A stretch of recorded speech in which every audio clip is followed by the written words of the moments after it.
take projection.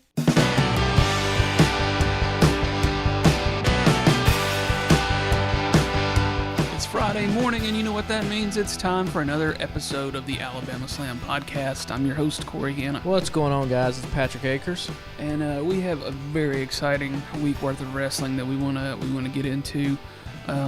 Obviously, we're not going to wait before we get to this news, but Bray Wyatt returned last week. Bray Wyatt's back. He's back, baby. And he came back big time. We all knew it was coming. Obviously, they've been teasing the White Rabbit stuff, and it was very not so subtle.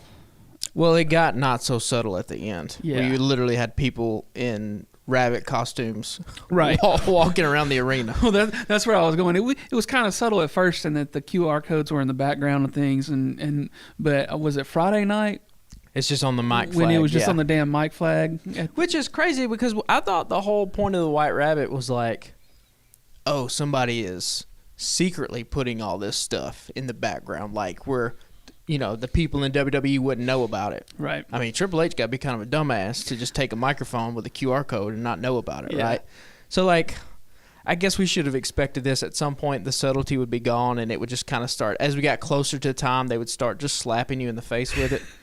But I ain't complaining because, holy shit, what a return that was. Yeah. I mean, literal goosebumps. Yeah, big time. Kept thinking it might happen sometime during the show, and this, that, and the other, and then it got to be a few hours in. You're like, okay, well, they're gonna just wait till the end. And when they did it, boy, did they do it. So they lingered. They brought up the signature, bottom left corner.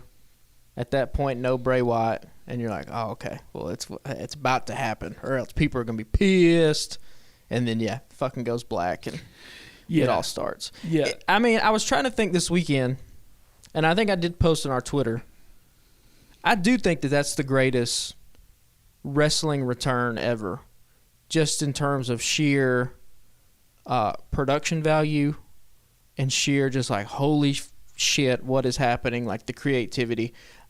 Obviously, this wasn't a surprise, right, in the way that John Cena coming back at the Royal Rumble, I think it's 2008, was a surprise. That's probably another great wrestling return where, and at that time Cena was getting booed, and he comes back and the fucking, roof blows off the place because it was so surprising.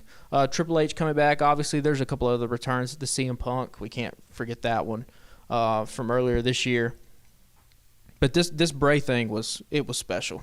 Yeah, it was great. I will say a disclaimer. I watched all of Extreme Rules, but I watched it with the volume down because I was watching the Alabama football game. So I was, I had the Extreme Rules on the iPad, listening to the Bama game, going back and forth with my line of sight. Yeah. But obviously when I could see that it was going down with the Bray Wyatt thing, I turned the iPad up, turned the TV down, and that fucking singing, he's got the whole world in his hands, was so badass. So I told you that should just be his entrance music. I mean, that has to be the move going forward. He should just have no entrance music, and the lights go out, and the fans just start singing it, and the fans just sing him down to the ring. If they're going to fucking sing Judas every week, they could sing He's Got the Whole World. And it's just eerie silence with the fans, with everybody with their fireflies out, and he just walks down to the ring. Because nobody's done that before. It's badass. It's awesome. Yeah. Awesome. And so now I guess the big question coming back from his return, we didn't get any answers Monday night. They just ran his they were like, Bray Wyatt return, and they just ran the thing again with like a little kind of cryptic message with the mask and all that stuff. They've already said that he'll appear Friday night, which would be, if you're listening to this on release day, it's tonight. Will be tonight, yeah. So the speculation is that this is going to be a stable, right? That's kind of been the thing. The Wyatt 6 is something he trademarked. They did the logo. They popped that up at the end of Extreme Rules. That's going to be exciting if it gets back to a stable and who's going to be a part of it, right? Obviously, sounds like there's talks of his brother coming back to WWE. They did a weird thing at Extreme Rules with Liv Morgan. I Well, don't she know. was like her got maniacal laugh. Maniacal laugh, yeah. So I don't know. I would love to see him get back to more of a cult leader type thing and less kind of spooky supernatural. But I'm just looking forward to whatever he does, because you want to talk about creative minds in wrestling. He might be unparalleled in wrestling history in terms of the creativity. Think about the stuff he's gotten over. It's been the cult leader stuff. Then it was The Fiend with the Firefly Funhouse and the children's, quasi-children's programming he did. I mean, this is just stuff that wrestling really hasn't seen before. It's never seen a return like this in terms of production value. We talk about it all the time. Both of these companies, both AEW and WWE, first of all, they're both awesome right now. So the stupid tribalism that's happening is just idiotic at this point. Like, Just enjoy wrestling. just enjoy it, and like you can critique it and criticize it and stuff like that. I'm not against that. That's what we do here on this podcast. Sure, yeah. But just like saying stuff like, "Oh my God, Bray Wyatt's back. This is the death knell for AEW." It's like, no, it's not. It's not. They're two different companies, I think, trying to do two different things. They're both operating at a high level right now. I think both of us would probably agree, WWE, that product is a little bit better in terms of the totality of it, right? The matches, the storytelling, that sort of thing. But this is a moment that WWE can only create in terms of this spectacle. This is what they do. They do these big returns. They flip rings over with tractors. You know what I mean? Like, it's this huge, high-budget stuff. And what I hope doesn't happen is that you have the people over at AEW see something like this and then try to copy it, because that is inevitably what every single other promotion has done, and that's where they failed. Because in terms of the spectacle, WWE is unmatched. You just can't do it. Yeah, I mean, they've been doing it for 50 years. Right. They've got it down. So, I mean, don't try to be something you ain't, really. I mean, like, the reason that I prefer AEW over WWE is the style. And I think the match style. Yeah, the match wrestling style. match style. Yeah. And we'll talk about some of that as we get into the breakdown of Extreme Rules. But yeah, I mean, I hope for AEW's sake they don't try stuff like that, but at the same time, that's why you can watch both. Like, I got away from it for a while because I just felt like it was stale and not as interesting as AEW was. So I was like, I got limited time. I'm going to devote my time to AEW. Well, now I'm trying to peek in on SmackDown on Friday nights. I watched, besides WrestleMania, I watched an entire pay-per-view event for the first time in a couple of years.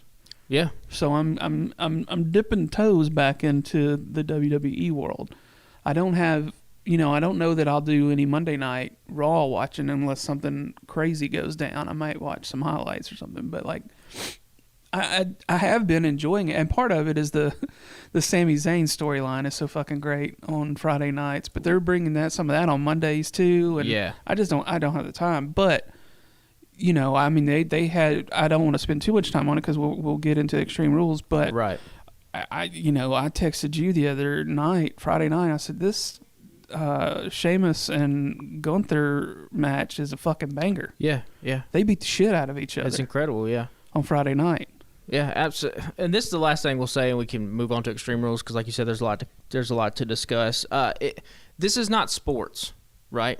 Like, for AEW or WWE to succeed, the other one doesn't have to fail, right? They're art forms. There's Star Wars and there's Star Trek. There's Marvel and there's DC. There's big budget movies and there's small little indie dramas. Like, everything can exist in art. This ain't fucking Alabama and Auburn. So, like, just pick what you like and talk about the things you like. Have thoughtful criticisms about the stuff that you don't. But at the end of the day, just acknowledge that for the first time in a long time, there's two legitimate wrestling companies in North America that are putting on awesome professional wrestling. And that should be the goal of any wrestling fan, regardless whether you lean more towards WWE or more towards AEW. Yeah. So let's get into Extreme Rules, because we're gonna spend time with each of the matches and try to get this all in without going super long this week. So, first match of the night was the Brawling Brutes versus Imperium. I'll say this. I thought that, for my money, that was probably the best match of the night, and it was hard to top it. It was hard to top it because it was just chaos at some points, and then just hell beating at other points. And you know, I guess coming off of Friday night and how invested I was in the match on Friday night, it was interesting to see this one go first. And I thought it was the match to beat that night. And it, maybe I wasn't as invested in some of the others because I was trying to watch Bama, and Bama was giving me high blood pressure that night. But I thought this was a great way to start the show. Yeah, it was a great opening match. I've talked about it before. I'm all in on Imperium and Gunther. I still don't know the other two guys' names. It doesn't matter. Giovanna Ribsby, and I don't know the other guys. They're both great. They're both awesome. Yeah. They got tougher names. Like on the other side, it's like Ridge and Butch. You know what I mean? Like those are easy to say. But Gunther is, just an absolute stud. Sheamus, it's so good to see his revival here towards the tail end of his career, where people are finally giving him the recognition that he deserves. And like you said, he's the king of the bangers at this point in WWE. Can these two just wrestle for forever? Can we just keep this going to WrestleMania? Yeah, you mentioned this a couple days ago. Like in terms of chemistry? Yeah, just let them keep going. Have a match every month. Just do something. Just stretch it out. It can go all the way to WrestleMania. You can do so much. 2 out of 3 falls, submission match. Just keep it going. These two guys, and Gunther and Sheamus, just have amazing chemistry. Yeah. And so this was a great way to open the show. But even still, you want to talk about the biggest differences between AEW and WWE. It's this house style of wrestling, right? If this match is in AEW, there's blood. There's ladders. They're going through all kinds of tables. It's just a different style. So you have to kind of play within these certain parameters in WWE. But I thought these guys did an amazing job. So it wasn't my match of the night. We'll talk about my match of the night a little bit later. But hell of a way to open the show. Yeah, and then it goes immediately downhill. Yeah. Oh boy. Next with Liv Morgan versus Ronda Rousey. I like Liv Morgan. I think they did not book her properly, but I don't think it's necessarily an indictment of WWE itself. It's just this is the problem with booking babyface champions, particularly underdogs who cash in a chip or a briefcase to win the title as opposed to winning it just outright. So, it probably was time to come off the Liv Morgan bandwagon and get the title off her. I do not care for Ronda Rousey whatsoever. Yeah, there's nothing exciting about. She had to me. She has no personality, no charisma.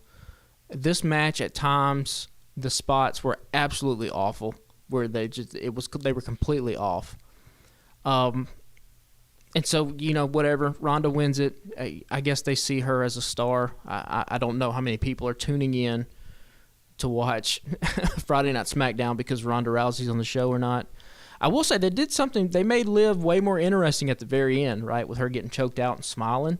At least that's something for her to do going forward if you're not going to give her the title, as opposed to just beating her and writing her off completely. And then they had the backstage segment where she's in the shadows laughing and all that stuff. Yeah. Okay, so we got something here. Let's see what we can do with it. But you talk about going from one extreme to the other. Hard hitting to and fantastic to stuck in the mud and kind of painful to watch at times. Yeah, and when she did that sort of maniacal laugh thing, I was like, well, is this a Bray Wyatt tease situation happening or what? And then they got away from it. I felt like so. So sprinkled throughout the night in little vignettes and different segments were Gritty, the mascot in Philadelphia, right, for their hockey team. The Flyers, yeah. And The Miz, where Gritty's trying to give The Miz a T-shirt, And I wasn't listening, like I said, so I don't know what any of the interactions were. I could just see the interactions. I was like, okay, Gritty's trying to give him a T-shirt. And he's like, no, this is Dexter Loomis in there. I ain't playing this fucking game. Yeah. And then at some point later in the evening, Miz walks away. Gritty turns to watch him walk away, and then Dexter Loomis walks in the shot. And so he and Gritty are both looking at each other, right? Right. And then Dexter chokes Miz out. And then old Gritty gets a little kick in at the end, and Dexter and Gritty go walking off down the hallway. I mean, this Dexter, I don't even give a shit at this point. Keep it going. It's so fantastic to watch. It's so comical, and just like the campiest, sort of dumbest kind of way. But it's funny. They're leaning into it, yeah. And it doesn't take up a huge part of the show. I don't even think we have anything for Monday Night Raw to talk about because our episode's gonna be so jam packed. But they did the birthday party Monday Night Raw. Dexter Loomis pops out of a present. Oh yeah, I didn't watch that. He hits all the presents, all the cake with the bat, all that stuff. Dexter chokes him out. Maurice gets pushed into the cake, and then there's the awesome shot at the end where, as Miz and Maurice are running in terror, Dexter just cuts a piece of the cake and eats it in an extreme close up, and it's just it's fantastic stuff. And now I guess next week we're going to get Loomis versus Miz. If Miz wins, Loomis is gone, but if Loomis wins, he's a WWE superstar. So this is it's kind of crazy. For as much as I really care about the in-ring bell-to-bell action, the two stories that have brought me back to WWE are Dexter Loomis and The Miz and Sami Zayn, both of which the most entertaining parts happen outside the ring. Outside the ring, yeah. But again, that's the power of really capitalizing on these little moments. Yeah. That's something that I think both of us wish AEW would do more of. It can't all just be about the matches. Wrestling is a variety show. We should have a fucking shirt made of that because that's what it is. It's a variety show. It can have a lot of different elements to it. And so Dexter Loomis is fantastic. So we go back uphill a little bit for the next match. We got Drew McIntyre versus Karrion Kross in a strap match. I don't care how cool you think you are, but when Drew McIntyre, who doesn't do a lot for me as a character, as a wrestler, but when he's got that big ass fucking sword out there for those big events like that, there is something just badass about a dude with an enormous sword walking around. I don't feel that way. What? Look, it is. Is it a cool visual? Sure. But the problem is that sometimes he tries to swing that fucking sword at people. Oh, yeah, don't do that. Which would just be, that's an HR nightmare willing to happen, right? You can't have good guys trying to attempt murder at your workplace. You know what I mean? But it looks cool walking in the ring. It looks cool, yeah. But Drew's a star. He looks like a gazillion dollars. So, and Karrion Kross, big fan of this guy. Although if I'm going to be nitpicky, and this is super super nitpicky, I don't like it when wrestlers just come down to their entrance and they have just only their ring gear on, where it's not like any kind of entrance gear, like a jacket. Like, why is he not coming down to the ring in his leather jacket that he wears? Again, we're getting into real weeds and nitpicky stuff, but he just came out with his trunks and his boots, and it's kind of like you see Scarlett and you see the black and white and how awesome that looks, and then he pops up and it's like, man, I wish you had the jacket on. Also, I think he should be in long tights and not trunks. It's a pay-per-view event, dog. You got to step up. Well, he wear it like in his promos and his little graphic pictures and stuff. He's got the badass leather jacket on and the shirt. Like, at least give me the jacket. I think he should be in trunks and not, or in tights, long tights and not trunks. Regardless, this match was also good. Again, like we talked about, it's hampered by the fact it's happening in WWE, so they can't get too crazy. But I love it when heels are like, it's a no DQ, so I'm going to bring whatever I want down to the ring. If I'm going to bring pepper spray, like, I'm going to do it if I want, and I'm going to pepper spray you in the face, and that's how I'm going to win. Like, that's it makes sense. Yeah. Yeah, if it's a no DQ match, like, get it. But, these two guys are stars. I think both of them have. Obviously, Drew McIntyre has been a champion before. I think championship gold is in Karrion Kross's future as well. I think we mentioned last week there's there's only a handful of people who have ever been elevated this much by having a valet. Lana, Rusev, Macho Man, Miss Elizabeth, Karrion Kross, and Scarlett. They're not on that level yet just because they haven't been on the main roster for a long time. But I think they can get there. She has just an it factor about her that when she's on screen, you're drawn to her. And Karrion Kross is capable enough and looks enough of a badass to make it all believable that he can choke these people out and be elevated by her. So as long as they don't get too much into the spooky shit, if he just stays like this kind of bringer of doom and all that kind of stuff, it'll be great. So. Yeah. So the next match was real fun for me. I thought Bianca Belair, who kind of came in right at the end of when I was really watching WWE before, and was making a name for herself then. But her match with Bayley was great. Couple of really great spots in there, and then I did think it was weird that she just sat on top of that damn ladder for so long at the end. I was like, ain't nobody gonna come out here and try to knock her down, Well, that's the thing. So the match was good. Bayley, we know she's a star. Bianca is a fucking ginormous superstar. She's got like best women's wrestler ever potential.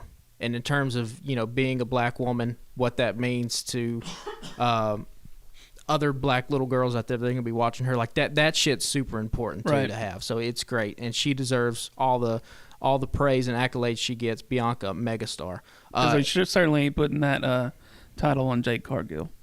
No, not anytime soon, no. Jade's got a way to go.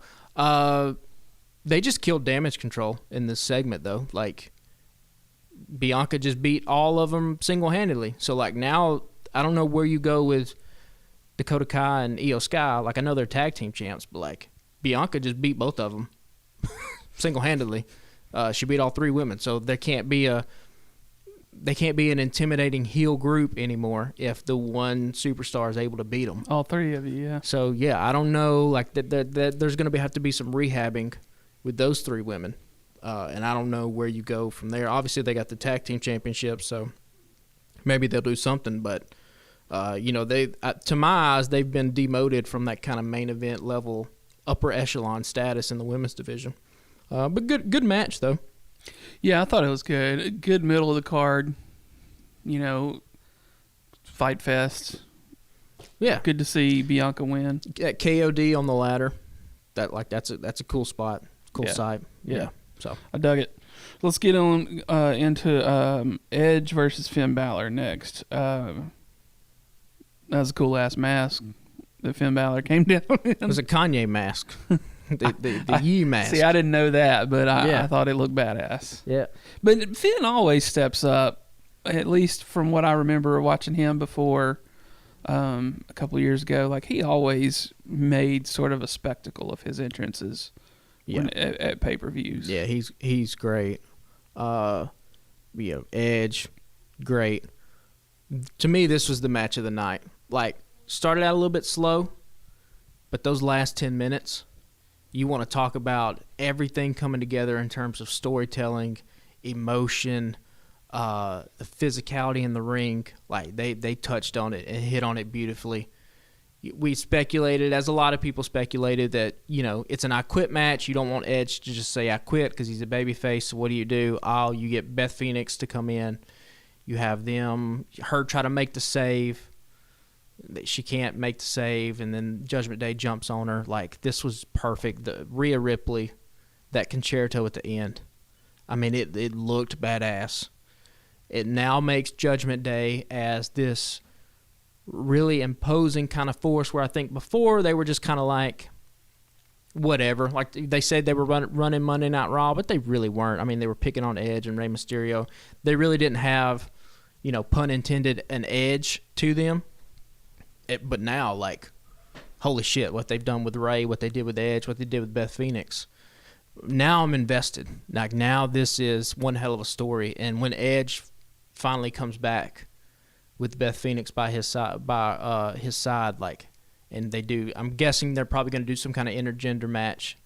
or mixed tag team match at some point down the line. Probably not anytime soon. I think you kind of write them off television for a little bit.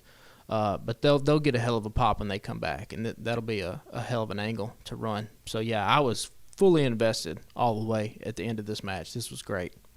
Yeah, I haven't seen too much of Edge because when he was big back in the day, I wasn't watching back then. So, he had come back in the Rumble a few years ago, and then I think the last big pay-per-view I remember watching was probably the Mania during the pandemic when he and Orton had that match all over the damn center down there, the training center. Oh, I don't know. Probably. Yeah, well, you weren't watching it. I wasn't watching it. Yeah, I mean they went all over the fucking place. Yeah. And ended up fighting on top of an 18-wheeler parked in the back. It was crazy. Oh, wow, yeah. Yeah, it was. I mean, they were tearing shit up everywhere. It was crazy. And just the little moments in this match too, like the microphone didn't catch it all the way, which I wish it kind of would have. One little critique: I wish Rhea would have taken the microphone and said it, but she looked down to Edge. Edge, obviously the guy who started this whole group, recruited her to be a part of Judgment Day. After he says, "I quit," she just smiles and she looks at him and she says, "You taught us too well." And then, bam, concerto. Damn. And then they just walk off because you've done it. That's it. You don't need to linger on it. Boom, hit it. They walk off. Michael Cole during this match, everyone that gave Michael Cole shit over the years, saying he was a terrible wrestling announcer, all of you need to apologize immediately.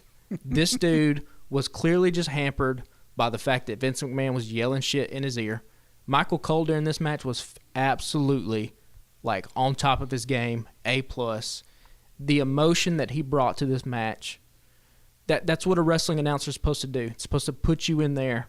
There was a fantastic shot where Dom is beating down Ray, and you can just see Michael Cole in the background. And he's just standing up, just pointing, yelling.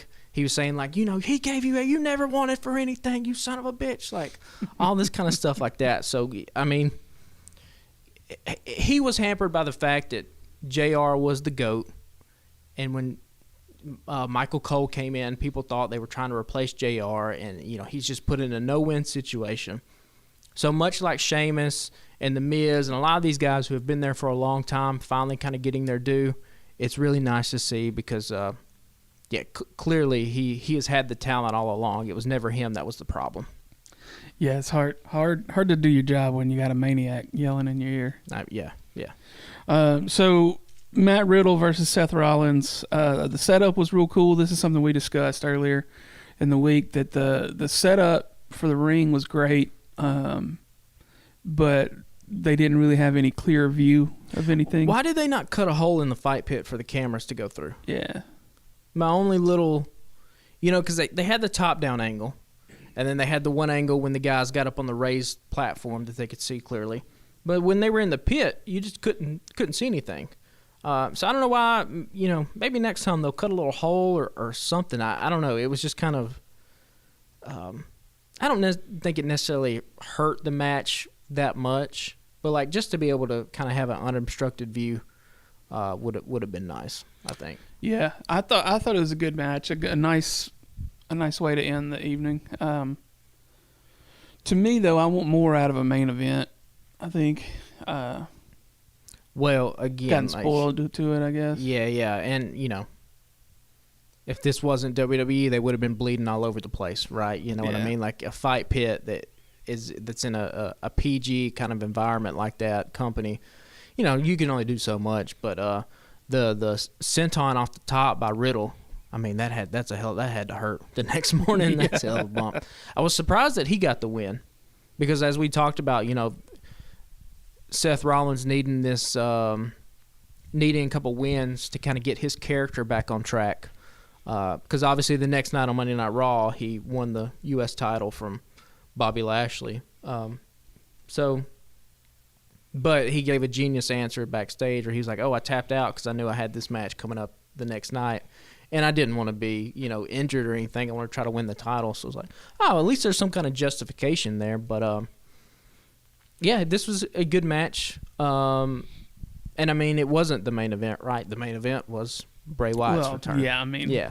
So which is why they if you were going to do Bray Wyatt's return, this was probably the best place to do it at, right? Because I'm assuming we got Crown Jewel coming up, and then we have Survivor Series. So, those will be two big pay-per-view cards that they'll have. Yeah, but there's going to be some sleepers at the Crown Jewel. Well, yeah, and I mean, I'm not. Brock Lesnar came back on Monday Night Raw. Okay, he just doesn't. I'm just kind of him and Bobby Lashley. Like because I've seen that type of match before. They're not going to have any different match than what Brock and Roman had, right? They're basically just going to spam big moves, and that's kind of going to be it. There's going to be no real wrestling involved whatsoever. It's a spectacle, but it's a spectacle in a different kind of way than what like the Bray Wyatt return is a spectacle, where it's filled with creativity and these interesting things. Bobby Lashley's going to hit a spear. Brock's going to hit some suplexes, going to hit the F5.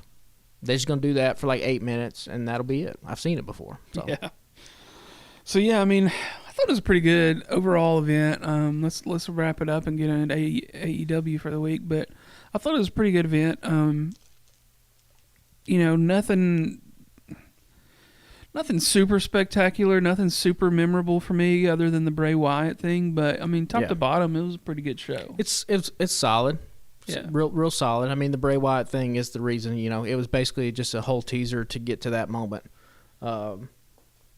Because obviously the big thing going on in WWE right now is Sami Zayn and the Bloodline, which just continues to be fantastic. But had it not been for Extreme Rules, we would have spent more on Sami Zayn telling Jay that he's not being real Usi right now, which is just, I mean, he is on another level. Him being put in charge of the Usos and then running into the New Day backstage. Great stuff. Friday night was fucking absolutely excellent. Great stuff. Yeah. He's not being very Usi. Not being very Usi. So that's great. Yeah. Well, let's get into AEW. We're going to spend most of the time on this week just talking about Dynamite last night. Dynamite was pretty great overall. They came out. Big news last night was straight out of the gate, Renee Paquette. So, like, they announced it a half hour before that she was back. Right. There had been rumors, right? But why do you do that and then you bring her out first? Why not give her the pop? I mean, she got a pop, but, like, why not? You talking about for the surprise element? Yeah. AEW doesn't want to do surprises because they're trying to get the TV ratings up. So they're not in a place where WWE can hold on to these surprises. They have to do it to try to pop a number. Yeah. So that's why they just don't do surprise. That's why when the whole CM Punk thing was happening, they alluded to it and teasing it because they didn't want to outright say CM Punk was there, but they needed to let the audience know, hey, CM Punk's going to be Keep here. watching. Keep watching. Yeah. Yeah, okay, well that makes sense. You're smart. I'm dumb. That's why you get all the mic time. I'm just steering this motherfucker. But yeah, she came out. She got a nice applause, and that was cool to see. And they put her to work. She was backstage in a segment or two last night. So, first off, she's great. She's fantastic. It makes sense that now Moxley is going to be on stable footing with the company for another 5 years. Why not bring his wife in, who is a hell of a talent in her own right? She needs to be the sole interviewer now. Yeah. We don't need to see Shivani and Marvez. It needs to just be her. I don't know why.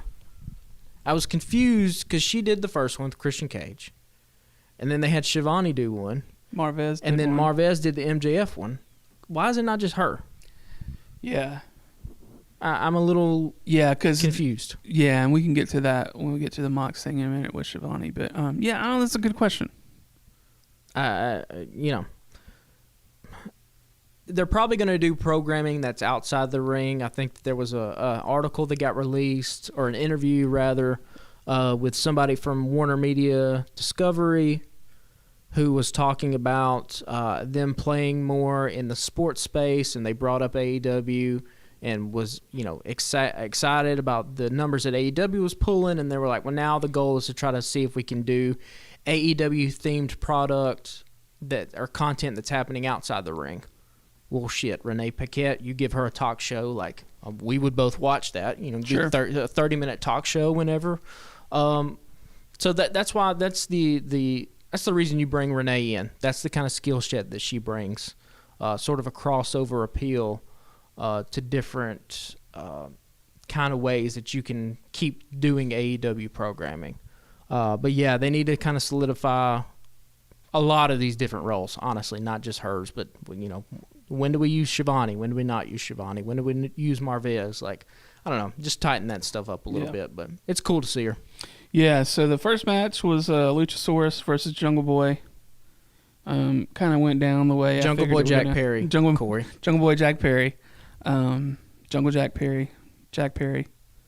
Jungle Jack. I'm not. Yeah, I think I hit them all. Jungle Boy Jack Perry. I'm gonna. That it's fine. Yeah. We'll take that as a win. Luchasaurus. I guess we're probably just never gonna get it. So yeah. So I mean that one went down the way we figured, or way I figured it would go down. They're gonna keep beating the shit out of him for a little while, and then let him finally get a big win later on. I mean, other than the stupid name, they've successfully made Luchasaurus into a monster. Yeah. I mean, he looked monstrous last night. It's probably the best he's ever looked since he's been in AEW. Yeah, I mean, if the purpose of that match was to beat the living shit out of Jungle Boy Jack Perry and make him look bad, he did it. They got great spots in the sunset flip, powerbomb through the table, inside outside. Yeah. Great stuff. I love the little detail of Jungle Boy working over... Jungle Boy Jack Perry. Jungle Boy Jack Perry, working over Luchasaurus's right arm.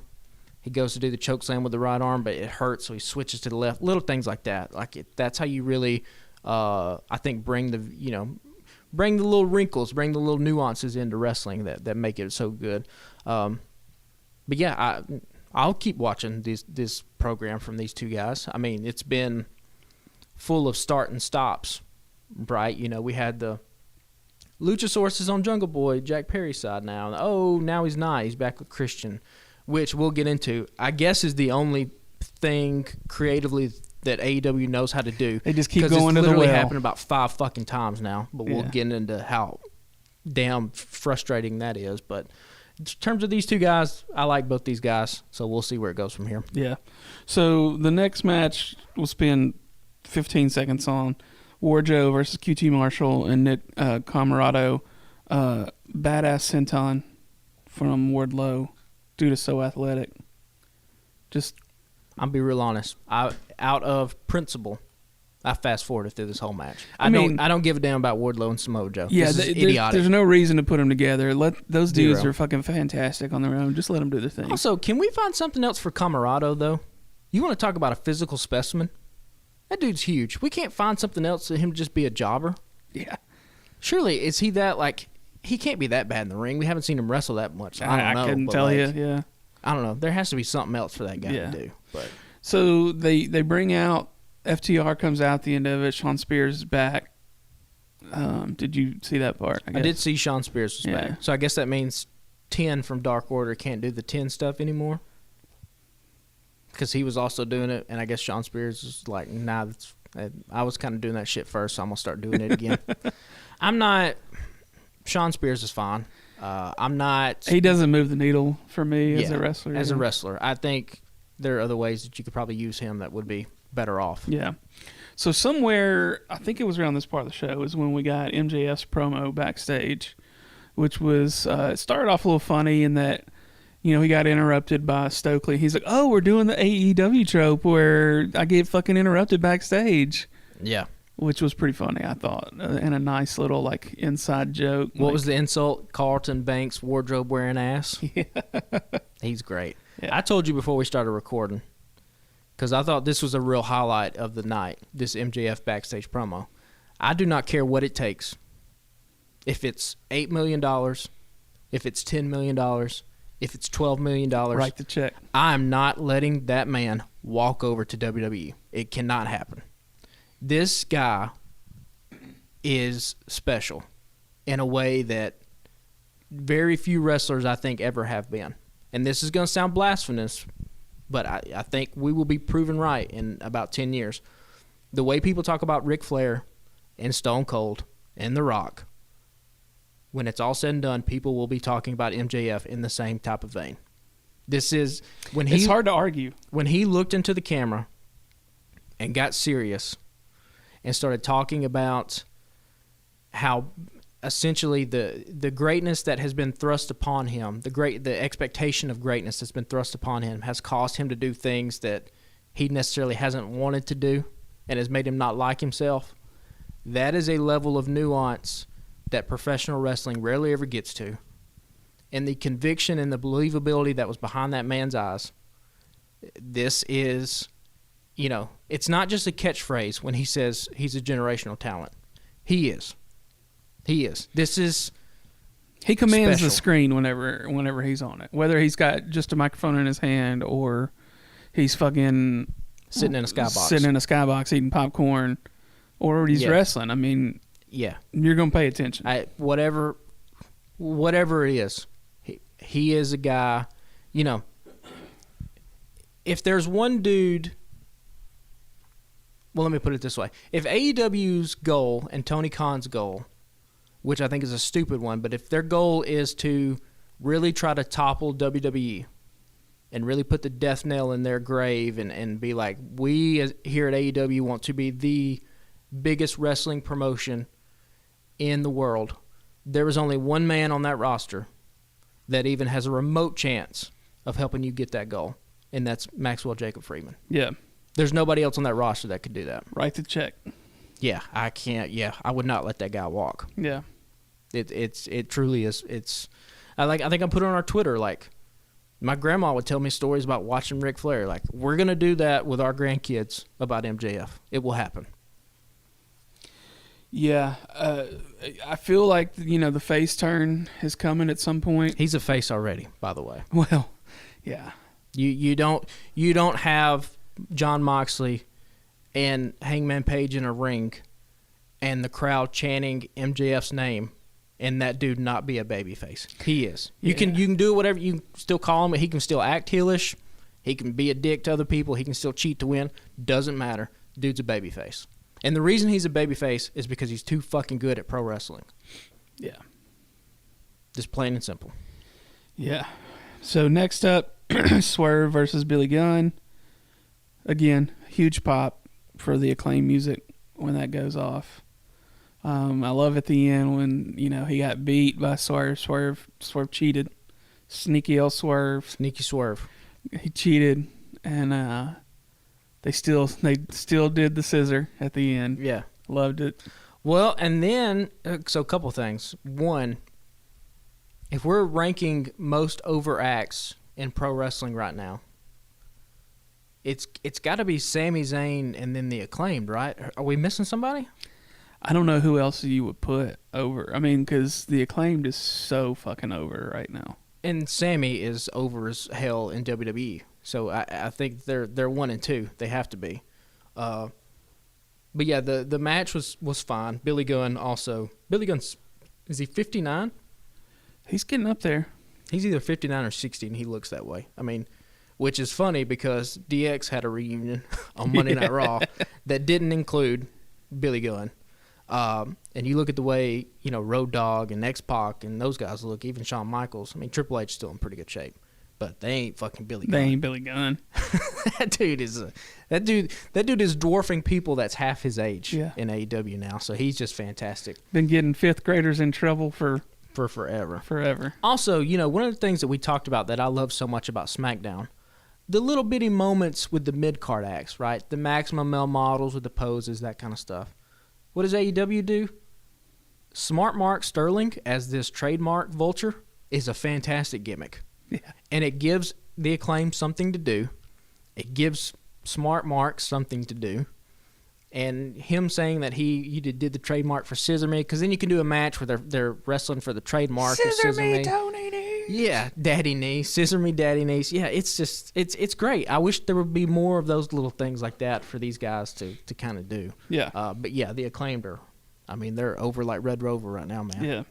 I didn't want to spend too much time on that. I just did. We got to talk about the Acclaimed. Also, when Swerve Strickland, he's so fucking cool. Yeah. I mean, it exudes just the coolness. swagger that he has coming to the ring. Yeah. Yeah. Just him and Ricky Starks, who was also frustratingly absent from this program. Yeah. He'll get his time. It's coming. So next up, Moxley and Hangman promos. Hangman beat the shit out of himself in the forehead. Did you see how fucking red it was? Yeah. He's probably got a black eye today, or damn near close. He had a little bit of a shiner right above his eyebrow. This was fantastic too. The two promos. Yeah, I thought this was the best promo that Paige has ever given. But if I had one complaint about Paige over the last few years, is that he's never been that great with the microphone. You know, the thing I love about Paige is like he's always going to put on a good match, and he's going to step up in all the big time moments. When the light is shining on Paige, he's going to step up and put on an even bigger show. But last night, I thought he really, really knocked it out of the park with the microphone. So he's not to the level of like a Moxley or an MJF. No. But what I think his strength is when he's speaking from the heart, he perhaps is the most relatable wrestler on that roster. Yeah, because, I mean, from my perspective, you know, I relate to him. He's like, man, I lay in bed and I'm anxious and I'm depressed. And I was like, yeah.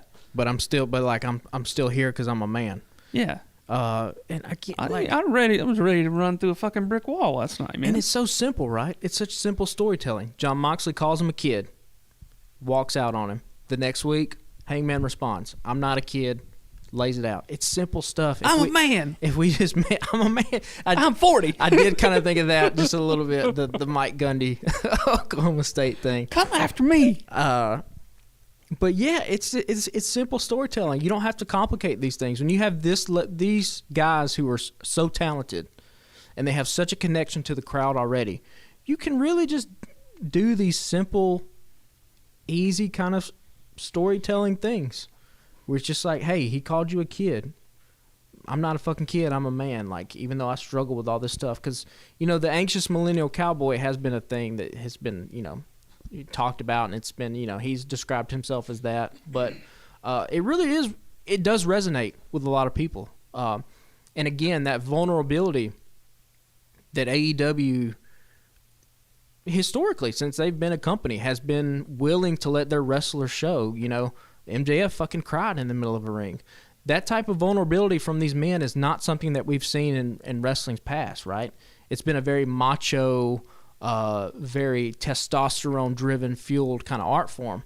And so it's really interesting to see these sorts of things that we haven't done in wrestling before kind of come up to the forefront and really be the driving emotion behind a lot of these stories. So it's cool to see. Yeah, I loved it. I mean, just top to bottom, badass. I'm anxious to see what happens Tuesday night.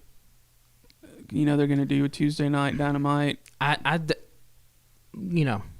Obviously they'll do whatever they want, right? But fantasy booking, if you're giving me the pencil, I think Hangman has to beat Moxley.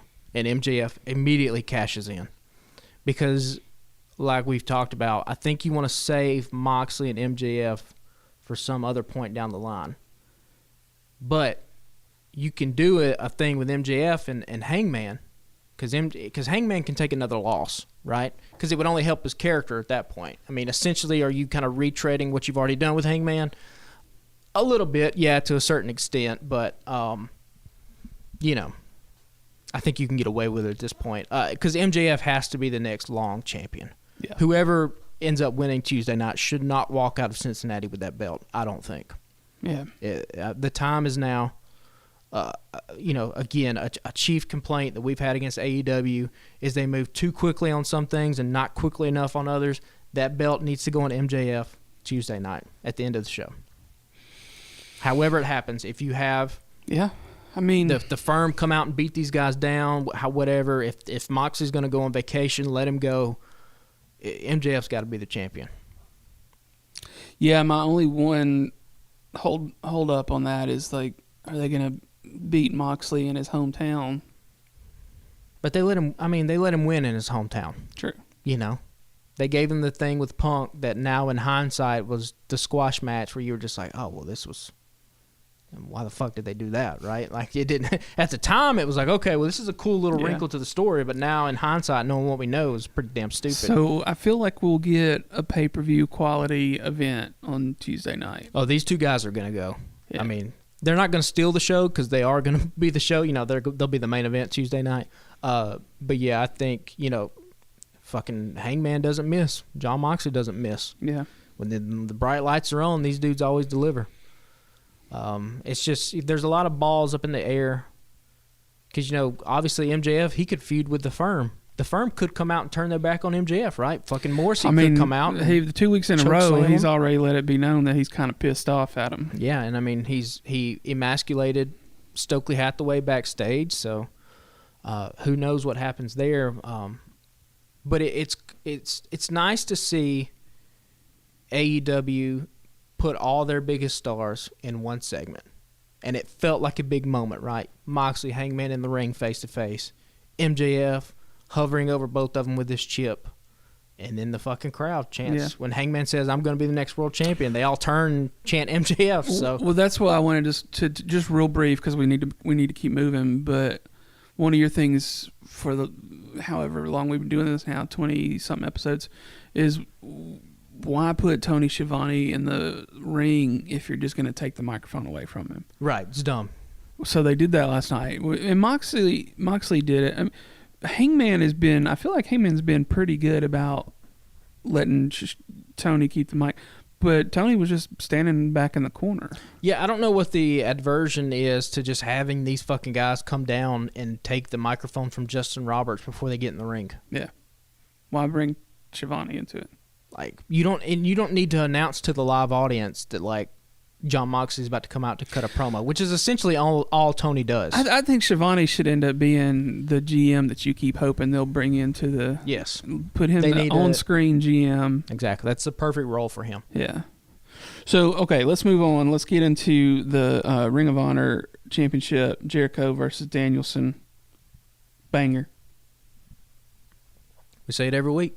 Banger. Fucking Bryan Danielson is the Beethoven of professional wrestling. This is just...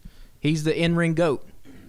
I don't know what else to say at this point. Like, we keep repeating ourselves, but, like, it's true. Like, in terms of inside the squared circle, bell to bell, there's never been anybody as good as Bryan Danielson. Yeah. And every week we get to watch it, and it's a real treat. You know, the match was great. My issue with the match is that fucking Daniel Garcia, I guess, turned back. At this point, everybody's just fucking the Big Show, I guess. The Big Show would turn babyface and heel every other week. And again, like what we were alluding to at the beginning of the podcast.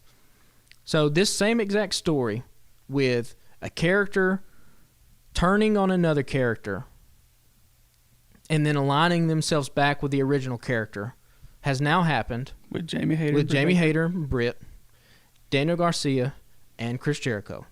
Luchasaurus and Jungle Boy Christian Cage. I feel like there's one more that we're forgetting. But, like, these are the types But these stories are all fucking overlapping. They're all overlapping. And this is the kind of stuff that worries me. Because I feel like if you were a true creative kind of person, you wouldn't just necessarily come up and repeat the same stuff. Now, could be a variety of reasons why this is happening. Tony Khan being stretched too thin. Tony Khan being more of a businessman rather than a creative type of person. You know, again, if we were going to litigate the reasons why AEW needs a writing team, at this point our fucking manila folders would just be overflowing. It'd take up the whole fucking corner of the room at this point with all the examples that we would have. The aggravating part to me and frustrating part is that, like, they were really making you feel for Daniel Garcia. Yeah. And now you're just like, fuck this kid, man. Yeah, and I mean, it's just, why do it? I just don't know why you do it. Because, like, they reeled me in with him, man. I was like, Yeah. This kid's got something, and, like, you could tell he's torn, and he was doing a fucking great job. And now I'm like, man, fuck that kid. And we just erased weeks of storytelling, right? Yeah. Like, I think that was the thing that it's just like, are we just stretching this to stretch it because we don't know what else to do? So we're just going to kind of rehash, like, because again, essentially what we done here is the same thing we did with Christian Cage and Jungle Boy and Luchasaurus. We just hit the reset button last night. Yeah. Like, Garcia's back with Jericho, and so we'll just run this thing back because I guess this is not going to be the end of this feud. You would have to think Danielson would want to get back at him for being cheated, you know. But we've seen Danielson and Garcia wrestle before, so I don't know. I mean, the match was great, and then the end happened, and I was like, oh, my God, here we go yet again. So Yeah. hopefully something different comes from it. Yeah, that's aggravating. We're getting. I do like Jericho as Ring of Honor champion, though. Yeah. Well. I mean, it's good. The potential is there. Now they have to execute it well, but it's there. I mean, I get it while they're doing it, but I think I said my piece on it last week. Let's move on though. We're getting a little tight with the time. That Jamie Hayter and Britt Baker versus Toni Storm and Hikaru Shida. They keep doing these random tag team matches instead of solo matches, but I ain't even mad at it still because like it was fun. Matches are great. Yeah. Good to see Shida in the ring. Jamie Hayter just continues to be the shining star of that division.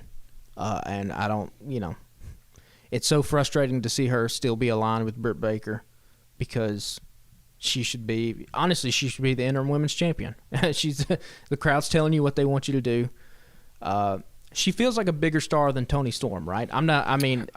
I'm a little biased towards Jamie Hayter, but it seems like that's the case, right? Maybe a little, yeah. I mean, now it's not helping Toni out a lot being champion and constantly being put in these tag team matches and not having anything to do. But again, that's the problem of having an interim champion rather than just stripping somebody of the belt, because we got to fucking do Thunder Rosa and Storm at some point when they come back to unify those titles. But yeah, I mean, Jamie Hayter just continues to be amazing. Yeah. It's a good, she didn't get pinned last night either, which is a big thing. Yeah. Britt Baker ate the pin. So they're kind of at least protecting Jamie Hayter in that kind of sense. But yet again, she looked like $1 million last night. Some of the stuff there near the end with the roll-ups that they were trying to do to each other was just fantastic. It's great. Great wrestling from all women involved. Yeah, just top to bottom. I was kind of rolling my eyes. I was like, well, here we go. But I was like, oh, well, we're putting on We got 2 women's show. segments on the show last night, too. Didn't we get Nyla Rose? She was in there, yeah. I love Nyla Rose. So we won't spend too much on it. Nyla Rose stealing the belt, all for it. The more Nyla Rose being funny and hilarious on TV, the better it is. That kind of annoys the shit out of me, that whole stealing the belt thing, because like Adam Cole and all them did it at one point. I was like, well, come on, that's fucking stupid. Like, you're not the champ. Yeah. But it's a little funny with Nyla. It's funnier with her. Yeah. Because she is, if you don't follow her on Twitter, she's undefeated, best wrestling Twitter follow out there. I think that's what's saving the storyline is that it's funny as shit. Yeah, she tweeted out the other day was like, "How you do it?" Yeah. Well, then Cargill was like, "I put this company over, and this is how y'all gonna do me." Yeah, I love Renee being like, "You're not the champion," and Nyla just goes, "Aren't I?" Great stuff. Yeah. So the match, the main event for the evening. Pac versus Orange Cassidy. I love it. Absolutely love it. They tried to set up Pac grabbing the hammer. Referee was like, I'm on to you. I saw what happened last week. I was like, okay, that's cool. Yeah. Right? And then a few minutes later, Pac's over there trying to get it again, right? I was like, all right, here we go. He's going to fucking hit Cassidy on the head. It's going to be over. And here we go again. But, Orange Cassidy ends up getting in like 3 straight orange punches. And that first one landed, and it just sounded like he smacked the ever-loving shit out of him. Some thigh slaps, man. I mean, it sounded that way because it looked that way, right? Yeah. So you want to talk about the power of selling and wrestling and how it can really change a moment? Yeah. Pac is one of one. Yeah. There's nobody that's on this. I'm going to just move my body in different kind of ways to where it looks like I've been legitimately knocked out or dropped on my head. I mean, it's fantastic stuff, and it's fundamentals, right? It's the basics. Selling in professional wrestling, that's what the entire business is built off of. Yeah. Making people believe that you're actually hurt. What was the meme you sent me a couple days ago with Pack. Oh, it was something that Allie Katch, the independent wrestler from GCW, and it was just she tweeted out a little video, and it was of like this 1930s movie where like this woman's doing like these acrobatics and she's just rolling, and her caption was just perfect. She said, "Pack selling a DDT." Yeah. With just the way he rolled. He almost fucking did it last night on the floor. It about damn near looked exactly like that gif. When he got one of those flying DDTs in on him, spinning DDT, he sold the fuck out of it. So much like Gunther and Sheamus over on WWE, if we can just get these two guys wrestling each other for just the rest of the year, it seems like a weird rivalry, but they bring it. They deliver every time. I love the little detail of Orange Cassidy trying to get back to beat the count out, and he just turns sideways and rolls down the ramp. Small little nuances like that, brilliant stuff. Yeah. Don't even mind the Danhausen popping up to doing the curse because he gets immediately popped in the mouth, right? But I mean, Pac is both of those guys are so great. I was surprised. I was fairly certain that Orange Cassidy had a TNT title run. No, and it hadn't happened. No, he challenged. I believe he challenged for 4 at once. Yeah. And I'm assuming lost both times because they said last night was his first time as champion. Yeah. Which is wild to me, but yeah. Deservedly so. Got to give the people what they want. It's great stuff. We talked about his entrance music, that theme with Jefferson Starship, and the Jane and the White. It's all great stuff. Put a cool move here. Yeah, I did enjoy the fact that all the confetti was orange last night. Mm-hmm. Yeah, good stuff. I love it. Which begs the question: what would PAX have been? Nothing, I don't guess. Black.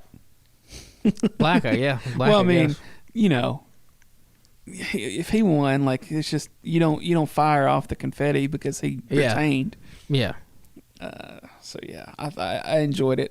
I'm happy for him. I love Orange Cassidy. I know there's a lot of old heads that don't like him and can't stand him, but I love it. I love everything about it. I'll tell you this though, he pulls numbers. I looked at the AEW YouTube channel before we started recording. It's got about 800,000 views, his championship win. And you'll see people on Twitter being like, hey, my friend is not a wrestling fan, but I showed him Orange Cassidy match, and they were kind of getting into it. They were laughing.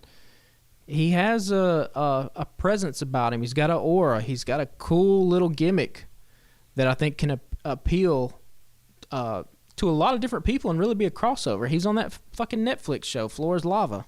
And you even saw on that show, if you watch it, like, the people at first are kind of confused by him because they're like, who's this dude? But by the end of it, they're all laughing hysterical because he is the perfect blend of comedy and being able to be a serious wrestler when he needs to be. Yeah. And if you don't think he's not one of the 20 best in-ring workers in the world, then you're just out of your mind. I mean, he is, in terms of top-tier talent, he's, A+ for sure. I tweeted out as soon as he won, I was like, happy to see Orange Cassidy with the belt or whatever. Yeah. Love it. Great stuff. Yeah. Good way to end the night, I thought. It was a solid episode. I mean, other than the hiccups of, us repeating stories over and over.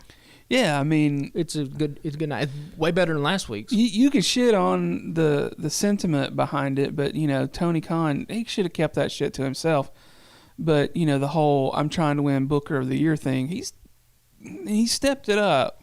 The last, other than what there was one not so great episode a week or two ago, it's been a lot of bangers back to back to back to back for Dynamite. Now Rampage, on the other hand.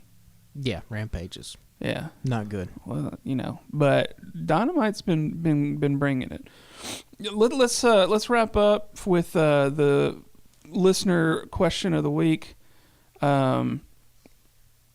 I say that and I pulled up the wrong fucking tweet. Hang on one second.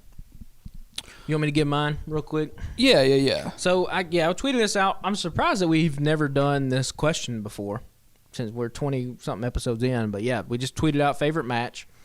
So I think I got 4 here. These were just kind of quick off the top of my head, ones that I could think about. And there's 2 Shawn Michaels matches in here. So even though if I had to give my favorite wrestlers, I don't know if Shawn Michaels would make my top 10, but yet there's 2 Shawn Michaels matches I really like. Well, that's interesting. A guy that would make my top 10 favorite wrestlers of all time, Kurt Angle.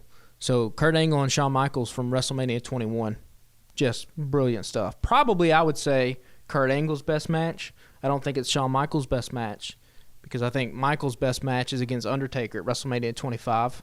The build-up to that could have been a little bit better, but they delivered on that match. At that point in WrestleMania 25, Undertaker's streak was still alive, undefeated at WrestleMania. Fans had a real inkling that, like, fucking Shawn Michaels could beat Undertaker here, and they tore the house down. Two legends right there at the tail end of their career just putting on a banger. Sasha and Bayley take over Brooklyn. You want to kind of pinpoint a moment when the women's revolution really kind of takes hold.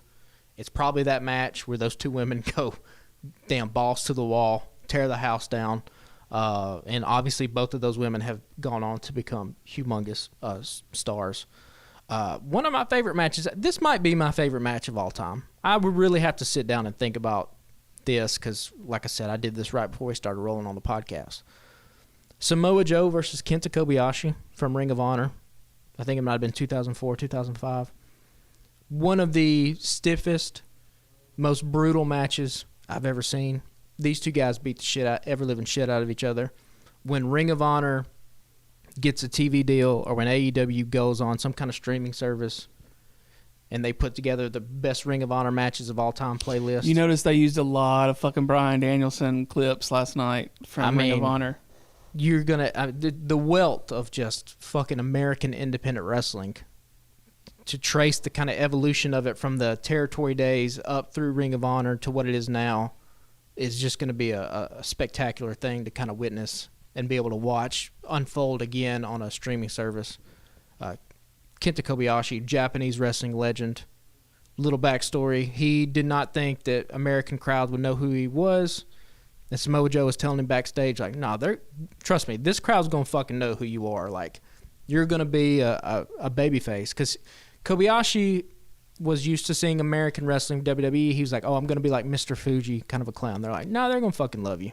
And, yeah, they announced Kobayashi's name, and they throw the streamers everywhere. Just a brutal match. I think you can actually find it on YouTube if you've never seen it. So, Samoa Joe, Kenta Kobayashi, yeah, that at least off the top of my head right now thinking about this, that's a match that comes to mind.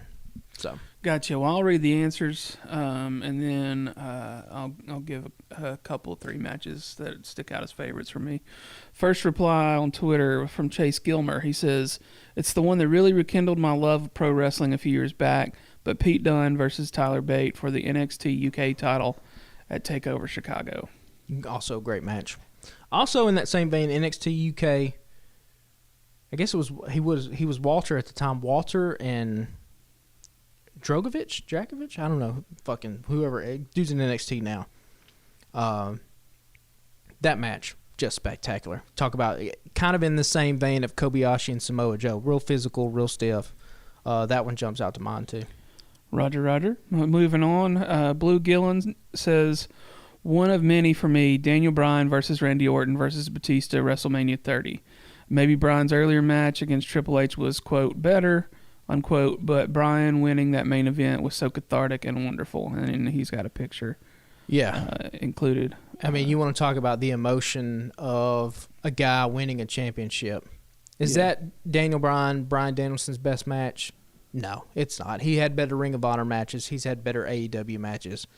But that's the biggest moment of his career. Yeah. Because it's not supposed to it wasn't supposed to happen, right? A guy like Daniel Bryan was never supposed to be WWE champion. Yeah, well, that's what he goes on to say in a follow-up tweet. He says, given the story leading up to it about how hard Bryan had to fight to be considered worthy of a main event spot at WrestleMania, the ending wasn't obvious. The story made you believe they'd do anything to screw him out of a win, so the suspense was there. By the way, and it's not a story that they would make you believe they tried to screw him out.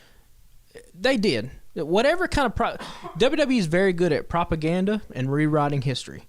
They did not want Daniel Bryan to be in the position he was at. They just didn't. No, regardless of what they tell you now, because he's a fucking star. They didn't want that to happen back then.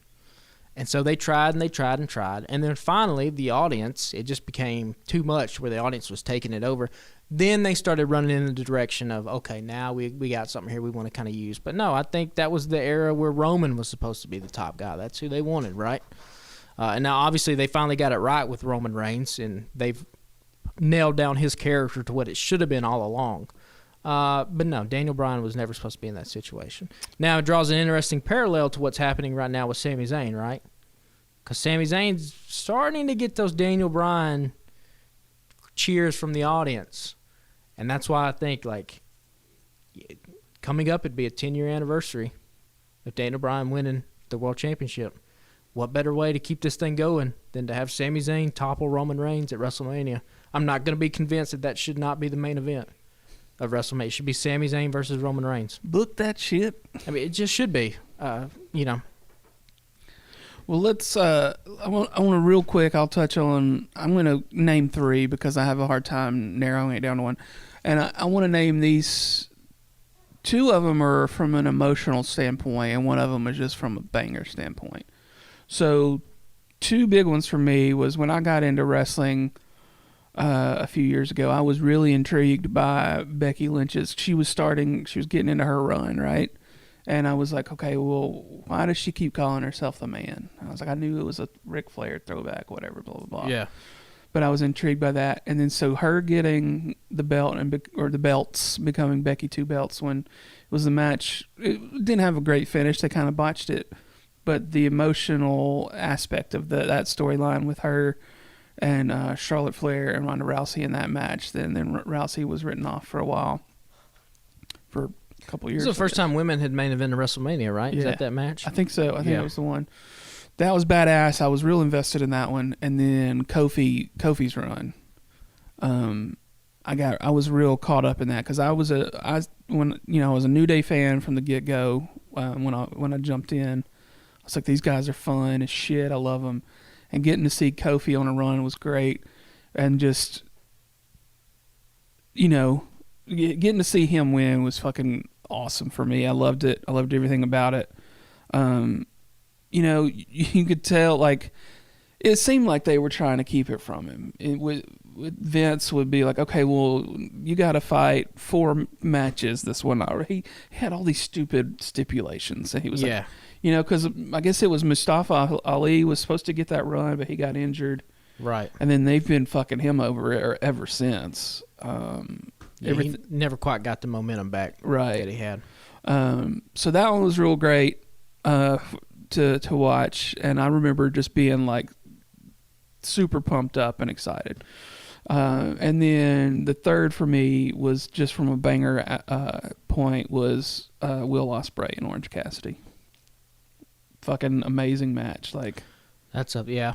I mean, that was a great match. One of the better matches from this year. Also forgot Omega and Okada from Wrestle Kingdom. I think that was the first 6-star. That started the whole 6-star match rating thing. I mean, that match is just, that's balls to the walls. Yeah, I've never seen Fantastic. Maybe you can find that on YouTube. I think Omega and Okada had 4 matches in total. A lot of people like their Dominion match from 2018. I think a little bit better, but yeah, Omega Okada, that's another one. Yeah. I wish I would have got some old school matches in there. I would have to go back and look. I'm sure there's some Terry Funk matches in there from back in the day, the 80s that I like. Probably my favorite wrestler is Ric Flair. Probably his best match is 89 Chi-Town Rumble with Steamboat. Those 2 guys had amazing chemistry. Kind of the problem with Ric Flair, though, if you've seen one Ric Flair match, you've kind of seen them all. That's kind of the knock against him. Right. I don't put as much emphasis on that as what some others do. I mean, but if it ain't broke, don't fix it. Don't fix it. And you want to talk about on-screen magnetism a la an MJF. Yeah. Ric Flair had that shit in spades, man. Yeah. So there's no denying that shit. Yeah. So yeah, let's wrap it up. Y'all be sure to rate and review us on Apple Podcasts. We got a handful of 5-star ratings on there. It'd be great if y'all could keep pounding those stars and leave a review as well if you haven't done that already. Yeah. That'd be awesome. Follow us on Twitter, Instagram at Alabama Slam Pod. We're trying to step our Twitter game up. Yeah. Trying. And by we, that's Patrick. Because I spend very little time on Twitter these days, but I'm trying.